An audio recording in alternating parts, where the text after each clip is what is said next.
जिंदाबाद जिंदाबाद जिंदाबाद गांधी साहब जिंदाबाद जिंदाबाद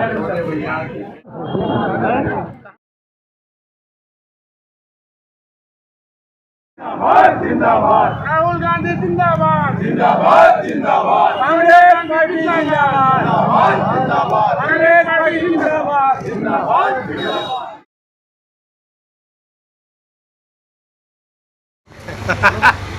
छोटे चाचा जिंदाबाद हो गई।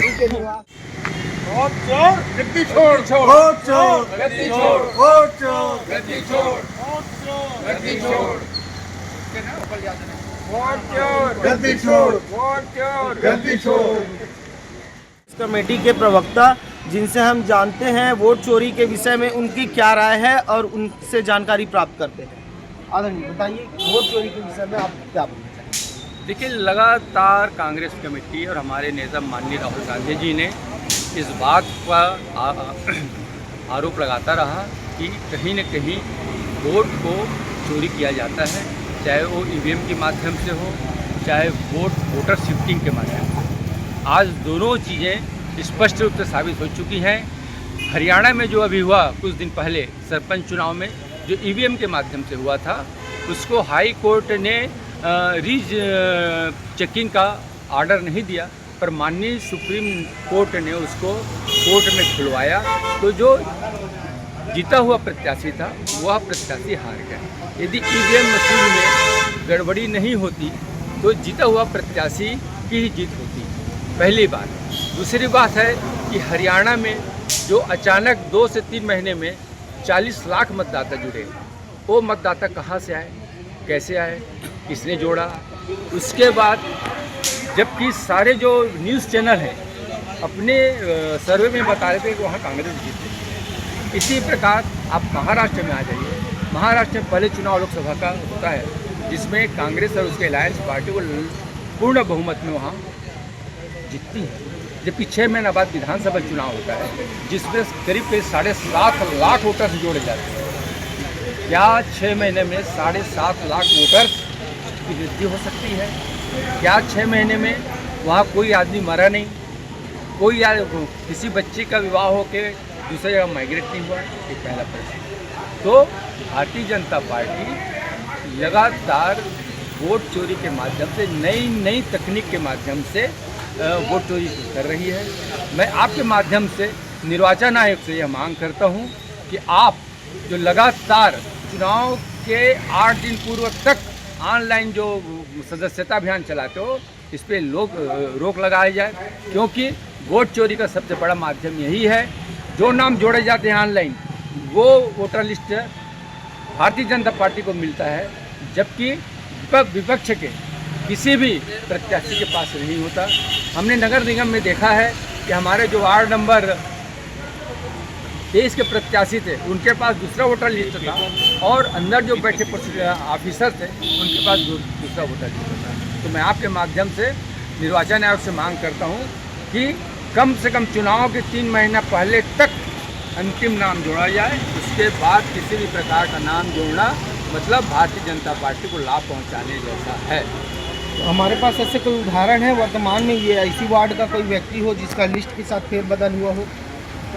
मैं चूँकि अब बहुत समय हो गया, पर इसी नगर निगम में बिलासपुर में 5 वार्डों में 1, 2, 3, 4, 5 में लगातार 100% वोटिंग हुई है। यदि आपको मेरी बातों पर विश्वास नहीं है तो ward number 1, ward number 2, ward number 3, ward number 4, ward number 5 में आप निर्वाचन के पास जाइए। निर्वाचन से आप सूचना के अधिकारी मांगिए, उसमें आपको पता चल जाएगा। वार्ड नंबर 1 में केवल 72 लोग वोट नहीं डाले हैं, वार्ड नंबर 2 में केवल 44 लोग वोट नहीं डाले हैं, वार्ड नंबर 3 में लगभग 55 लोग वोट नहीं डाले हैं। इस तरह जबकि एक वोटर लिस्ट में कम से कम 100 लोग मृत लोगों का नाम रहता है, बेटियों की शादी हो जाती है, जो किराएदार रहते हैं वो चले जाते हैं, नए किराएदार आ जाते हैं, जैसे बहुत सी बातें हैं। पर ये जिम्मेदारी मैं अब आपको सौंप रहा हूँ कि आप स्थानीय निर्वाचन आयोग में जाएं और 69 पेज का जो परिणाम है पिछले नगर निगम चुनाव का उसको देखिए। उसमें वार्ड नंबर 1, 2, 3, 4, 5 में कितने वोट पड़े हैं उस पर अध्ययन करिए और उसके बाद आप स्वयं हाई कोर्ट में जाके इसको संज्ञान लीजिए, ऐसा मेरा आपसे निवेदन है। इसके पहले कांग्रेस की सरकार थी छत्तीसगढ़ में, जिस पर बहुत सारी इल्ज़ाम लगी हुई है, जैसे तो कि इल्ज़ाम बताओ। शराब घोटाला और भी ऑनलाइन सट्टाबाजी, ये सब इल्ज़ाम लगी हुई है। और जैसे कि ये वोट चोर गद्दी छोड़ अभियान चलाया जा रहा है, उसके बाद तो क्या यहाँ पर कांग्रेस की सरकार की कोई गलती नहीं रही छत्तीसगढ़ में वोट नहीं आने की? देखिए, दो प्रश्न हैं।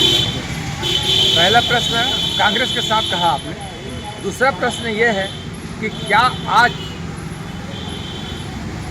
डुप्लीकेट होलो मार्किंग से शराब नहीं बिक रही है? क्या शराब में भारतीय जनता पार्टी द्वारा कमीशन नहीं लिया जा रहा है? क्या मिलरों से बढ़े हुए दाम पे पर टन पैसा नहीं लिया जा रहा है? आप जाइए, आप क्या जो यहाँ से खनिज जो बाहर जा रहे हैं उनसे किस रेट पे वसूली हो रही है? बीती ताही विसार दे आगे के सुधिले। ऐसा नहीं होता कि कांग्रेस को आपने चोर साबित कर दिया और उसके आधार पे आप पूरा चोरी करो। मैं तो बोल रहा हूँ ईडी को, ईडी कांग्रेस में जो दोषी लोग उन पर कार्रवाई करे, हमको कोई परेशानी नहीं, पर वर्तमान में जो हो रहा है उस पर ईडी सीबीआई क्या कर रही है? आप पत्रकार हैं, आप जागरूक हैं, आप जितने भी गाड़ियाँ एसएसएल से जितनी भी गाड़ियाँ जाती हैं उस सब गाड़ी के मालिक से पूछे कि आप आज कितना कमीशन दे रहे हैं। शराब घोटाला में जाइए कि कितना का कमीशन चल रहा है, कितना आप ही लोगों ने छापा है कि नकली होलो मार्किंग कहीं न कहीं पकड़ाया है। शराब कहाँ से आ रही है? गोवा से आ रही शराब हरियाणा से आ रही है। इस पे ईडी सीबीआई या भारतीय जनता पार्टी के नेता बोलते क्यों नहीं? आज प्रश्न यह है कि जिसने चोरी किया वो पकड़ाया, पर जो चोरी कर रहा है उस पर कार्यवाही कब होगी? भारतीय जनता पार्टी की जुबान कब खुलेंगे? ईडी सीबीआई के आँख कब खुलेंगे? ये महत्वपूर्ण प्रश्न है। जैसा